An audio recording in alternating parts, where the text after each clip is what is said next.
All right, so I'm just sitting in the garage right now, reading some comments on whether or not my tanning slash preservation of hides has stood the test of time over the years. So here's where I keep my coyote hat, let's say. All right, so let's pull this guy down.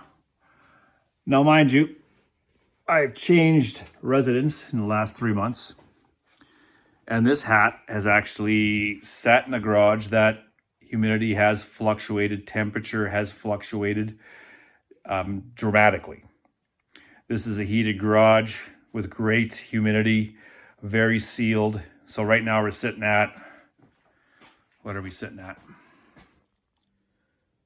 20 degrees at 27%. Wow, I never had that before. And this hat has always sat out in the elements of minus 30, plus 30. There was no controlling the humidity previously. And how long ago did I actually, 5.5 years ago, I trapped this coyote. Now, I trapped this coyote because coyotes were all over my deer baiting area.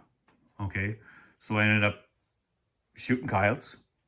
And I'm like, wow, these coyotes are amazing. The fur is amazing. So what am I going to do with it? So I bought some snares. So I'm like, okay, well, I can get even more coyotes. And there were beautiful coyotes in this area. All of a sudden, my freezer filled up and I had like 10 coyotes. Well, what am I going to do with these? So I decided, okay, well, you know what? Let's look at a way of preserving these furs.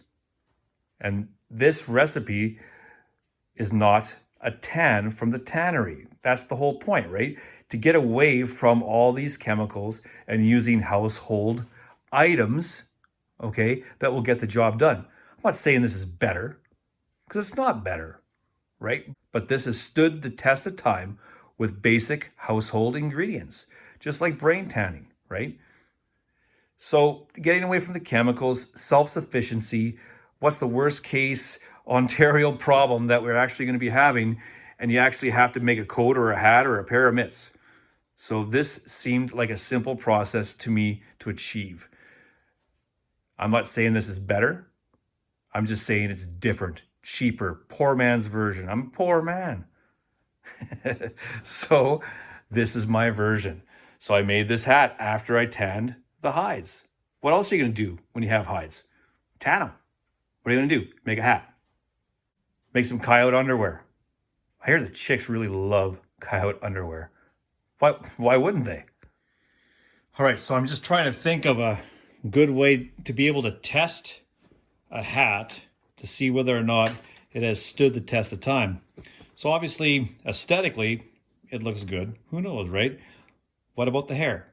Is it falling out, right? Because slippage would be a prime indication of whether or not there is some kind of rot, all right? So let's just try to pull any hair out. You know, you get the odd little piece, right?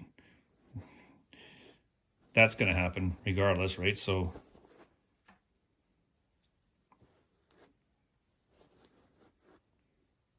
you know, so I'm pulling pretty good. Like,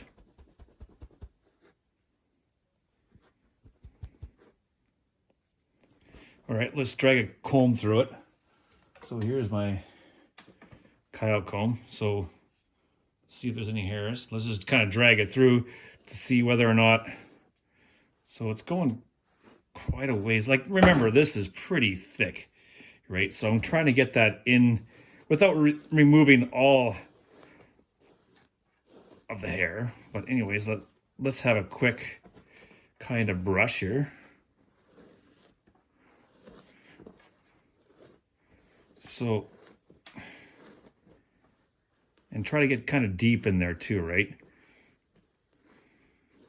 I don't want to remove a lot of the guard hairs or anything like that, but you know, it's nice to give it a comb once in a while.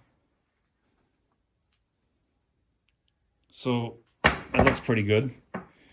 So that flap that I do have at the bottom,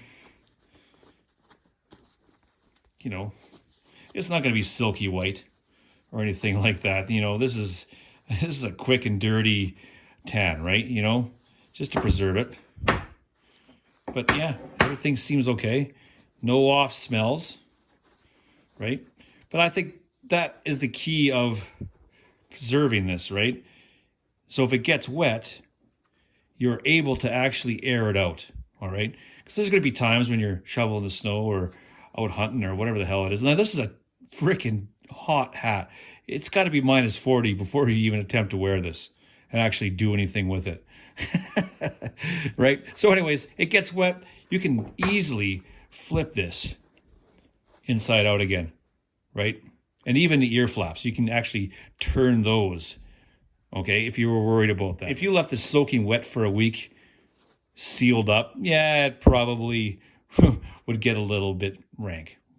Who knows? I have no idea. I never let it get that way. But so overall, I guess it's just the satisfaction of knowing that you can actually go out and scout, trap, skin, flesh, tan, and make your own garment is satisfaction enough. That's why I did it. So I hope you enjoy your process as well. Take care.